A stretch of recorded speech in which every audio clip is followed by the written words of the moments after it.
Козероги, приветствую вас. Меня зовут Ева Лехцер, вы на моем канале. И для вас я снимаю ваш второй прогноз на ноябрь 2023 года. Посмотрим с вами предстоящий событийный ряд, а помогут нам сегодня в этом Шок Трайб Таро, а также Ленорман Силуэт. Поэтому давайте готовимся к совместному чтению арканов. Обращайте, пожалуйста, внимание также на визуальный ряд, потому что помимо того, что я вам озвучиваю, от карт вам будет идти еще своя индивидуальная информация. Итак, приступаем. Общие энергии месяца. Что вас ожидает в плане работы, финансов, здоровья, личной жизни и совет от карт. Арканы перед вами. Итак, общие энергии месяца. У вас ложится прекрасный аркан. Карта сила. Сила – это обретение мощи, силы, улучшение состояния здоровья. Это обретение поддержки. Это, в принципе, заручиться помощью, силой, чьей-то протекцией. Для кого-то это увеличение физической активности. То есть вы можете больше заниматься спортом, больше активничать, либо пробовать новые направления спорта. Опять же, положительная динамика по здоровью. Вопросы восстановления, регенерации и, конечно же, улучшения вашего состояния. Опять же, сила – это укрепить свое положение, то есть либо личностное, либо финансовое, то есть у каждого здесь свое, поэтому будем с вами дотягивать арканы, смотреть, на какие энергии у вас будет влиять этот аркан. И дотягивая, здесь ложится семерка чаш, это все-таки многозадачность, успеть все, реализовать все задуманное и много сил и ресурсов для исполнения поставленных целей, задач и мечты. Если смотреть вопросы работы. По работе девятка жезлов. Вы знаете, уйдите от меня. Я уже настолько устала, потому что девятка жезлов – это желание закрыться и сфокусироваться на каких-то других задачах. Я не могу сказать, что вы здесь будете работать спустя рукава, но все-таки ваши акценты будут смещены на иные сферы жизни. Конечно же, мы с вами посмотрим и оценим, о чем говорит эта карта для каждого из вас. В первую очередь оценим ситуацию для тех, кто у нас сейчас не работает.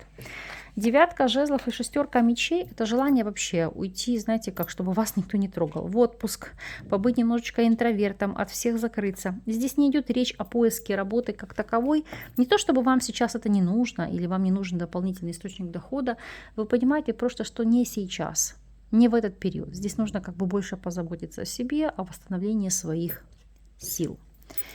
Если смотреть ситуацию для тех, кто у нас является соискателем, то девятка жезлов и тройка чаш.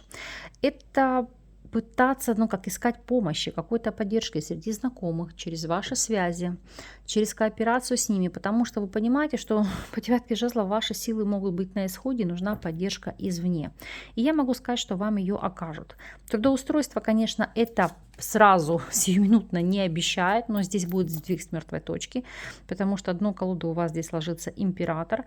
Это как раз кто-то будет брать ситуацию под свой контроль, ну и, конечно же, вам помогать в решении поставленной задачи. Если вы у нас наемный сотрудник, то девятка жезлов и двойка жезлов – это позиция «хоть разорвись». Потому что либо это в рамках текущего предприятия одновременно отвечать за две должности или выполнять работу за себя и за вашего коллегу. Либо вы можете тянуть на себе две работы, два вида деятельности. Также это может быть работа, допустим, ваше хобби, которое вы пытаетесь монетизировать. То есть такая ситуация объять необъятная. И если смотреть работу для тех, кто у нас владеет собственным бизнесом, девятка жезлов и карта Иерофант. Вы понимаете, что ваши ресурсы на исходе, и здесь нужны новые навыки. Во-первых, по жрецу это обучение, как для вас, так и, допустим, для вашего персонала, если у вас таковое имеется. Опять же, если вы работаете сами на себя, предоставляете какой-то ряд услуг, вы понимаете, что вы на это много не заработаете. Здесь нужно продавать обучение, обучающие курсы, и это повысит и вашу работоспособность, и увеличение дохода. Плюс этот аркан говорит о ситуации, когда вам нужен специалист, который возьмет на себя ряд задач, то есть будет вашей правой рукой, помощью, поддержкой. Не могу сказать, что наставником, но человек, который закрывает все проблемные моменты. И если в этом есть такая потребность, вы будете искать такого специалиста. Так, финансовая сторона вопроса. Что у вас здесь? По королю мечей. доходы, которые у вас приходят официально. Здесь, конечно, может быть проверка способа вашего заработка, либо легализация ваших доходов. Банковские структуры могут проверять ваши счета, ваши какие-то там транзакции, как они проходят. Потому что король мечей — это, знаете, как что-то завизировать. Вот дотягиваю, видите, опять же, может быть ситуация с какими-то, с блокировкой счета, потому что король мечей, двойка мечей — это как закрытые какие-то возможности. И по аркану сила вы будете кому-то обращаться, чтобы решить этот вопрос, эту ситуацию и эту задачу. Успешно ли? По тройке жезлов успешно. Поэтому даже если будут незначительные какие-то проволочки, вы сможете их легко решить. Вопросы состояния здоровья. По рыцарю мечей. Рыцарь мечей — это когда идет резкое обострение чего-то. В частности, это хронические заболевания. И, пожалуйста, будьте бдительны. У вас не зря здесь падает карта сила. Не переусердствуйте с физическими нагрузками. В частности, если вы занимаетесь спортом не только профессионально, но и любительски. Или у вас вдруг на повестке дня назрела перестановка или переезд, вы решили сэкономить и нанимать грузчиков, и все это сделать самостоятельно, то здесь велик риск травмироваться, сорвать себе там спину, повредить себе там конечности или там порезаться. Поэтому, пожалуйста, будьте крайне-крайне осторожны. Если смотреть вопросы личной жизни. Здесь у нас, я не знаю, какой-то заколдованный король монет, который ложится уже, по-моему, 3-му или 4-му знаку на эту сферу. Это карта взаимодействия с человеком земной стихии, Телец, Дева или Козерог. То есть как вы можете проявлять себя, с кем-то знакомиться, проявить инициативу, так и для девушек и женщин на повестке дня здесь может быть новый товарищ, с которым вы можете познакомиться. Ну а в целом это аркан стабильности, это аркан структуры, это создание ячейки общества, это желание быть в надежных, стабильных отношениях.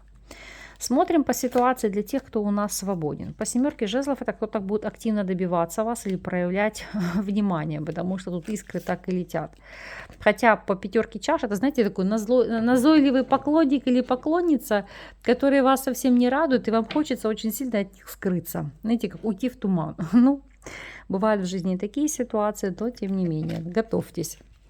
Для тех же, кто у нас состоит в любовных треугольниках, то король монеты, аркан справедливость — это желание справедливости. Это попытки продавить вашего партнера или партнершу к вопросу бракоразводного процесса, если они в браке. И, допустим, создание официальных отношений с вами. То есть это то, чем вы будете обеспокоены в течение периода. И для тех, у кого стабильные союзы, король монеты, карта Луна. Это попытки проговорить свои страхи, то, что было сокрыто, то, что вы боялись озвучить, чтобы не ранить, не обидеть партнера или партнершу. Опять же, выявить неискренность, может быть, в плане вопросов финансовых аспектов, то есть решить эти моменты, проговорить, выяснить, потому что здесь очень важна для каждого из вас также финансовая независимость в партнерских отношениях. И будем с вами смотреть рекомендации. Королева мечей. Опять же, это обращение к юристу, нотариусу, адвокату, то есть специалистам по правовому полю, да, решение каких-то вопросов. Опять же, это взаимодействие просто с женщиной воздушной стихии, весы, близнецы или водолей. Получение от нее какой-то помощи, поддержки, рекомендаций, консультаций. Если брать как характеристику ситуации в целом, то, безусловно, этот аркан показывает, что в рамках этого месяца вам нужно быть в чем-то расчетливыми, подавлять свои эмоции, где-то быть резкими, где-то аналитическими, то есть продуманными. То есть убираем все эмоциональные переживания и все решения принимаем выверенно, с холодной головой. Смотрим с вами неожиданность периода. Что же здесь? Итак, змея, развилка и падает карта плетки. Здесь будут попытки выйти для себя из проблемной ситуации, то есть искать варианты, как обойти букву закона без конфликтов, без админштрафов, без привлечения, ну, не дай бог у кого-то там, к вопросам уголовной ответственности, потому что змея-развилка — это, если сказать на сленге, петлять, да, обойти ситуацию. Еще по этим арканам это проявление мудрости, гибкости, найти более альтернативный вариант, который позволит вам выйти из какой-то ситуации с наименьшими потерями. Потому что звезда — это добиться своей цели, это реализация плана, цели, мечты, но вот здесь у вас обходными путями. Получится ли у вас это, как показывают арканы? Да. Поэтому стремитесь, действуйте, и ноябрь вам будет во благо. Я, в свою очередь, вам все закрою таковыми арканами, чтобы информация и ситуация, и развитие событий вам шли в плюс. Ну а вы, пожалуйста, по прошествии периода дайте знать, так ли это, как отыгрывается информация, резонирует ли она с вами и, в принципе, что у вас происходит на повестке дня. Поэтому жду от вас весточек. Вас благодарю за то, что вы остаетесь со мной. С вами не прощаюсь. До новых встреч.